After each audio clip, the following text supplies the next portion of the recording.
പൗരാണിക പെരുമയോടെ ശ്രീ പത്മനാഭസ്വാമി ക്ഷേത്രത്തിലെ നിറപുത്തരിക്കുള്ള നെൽക്കതിരുകൾ എത്തിച്ച തിരുവനന്തപുരം നഗരസഭ. മേയർ വി രാജേഷും സംഘവും പുത്തരിക്കണ്ടത്ത് നിന്ന് നെൽക്കതിർ തലയിൽ ചുമന്നാണ് ക്ഷേത്രത്തിന്റെ കിഴക്കേ ഗോപുരനടയിൽ എത്തിച്ചത്. തിരുവനന്തപുരം പുത്തരിക്കണ്ടം മൈതാനത്തിനോട് ചേർന്ന സ്ഥലത്ത് നെൽ വിതച്ച് കതിരുകൾ കൊയ്താണ് കോർപ്പറേഷൻ പത്മനാഭസ്വാമി ക്ഷേത്രത്തിലെ നിറപുത്തരി ചടങ്ങുകൾക്കുള്ള നെൽക്കതിരുകൾ തയ്യാറാക്കിയത്.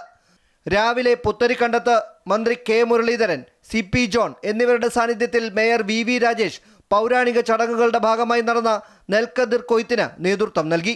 ഇതിൻ്റെ ഒരു ആചാരമനുസരിച്ച് ഇവിടെ കൊയ്യുന്ന നെല്ലുപയോഗിച്ചാണ് അവിടെ നെല്ല് കുത്തി അരിയാക്കി അമ്പലത്തിൽ പായസമൊക്കെ വയ്ക്കുന്ന ഒരു ചടങ്ങ്.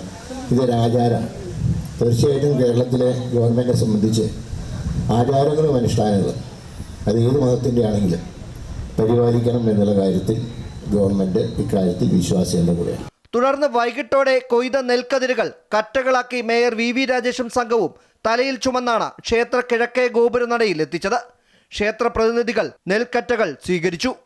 നിറപുത്തരിക്ക് ആവശ്യമായ നെൽക്കതിരുകൾ പുത്തരിക്കണ്ട മൈതാനത്ത് തന്നെ കൃഷി ചെയ്ത് ഇവിടെ സമർപ്പിക്കുന്ന ഒരു പാരമ്പര്യം നമ്മുടെ നാടിനുണ്ടായിരുന്നു. കഴിഞ്ഞ കുറച്ചു കാലമായി അത് മുടങ്ങിയിരിക്കുകയായിരുന്നു.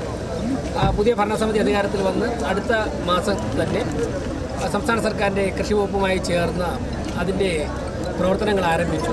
വൈകിട്ടോടെ പത്മതീർത്ഥക്കുളത്തിൽ കഴുകി ശുദ്ധി വരുത്തിയ കതിരുകൾ ക്ഷേത്രത്തിനകത്ത് എത്തിക്കും.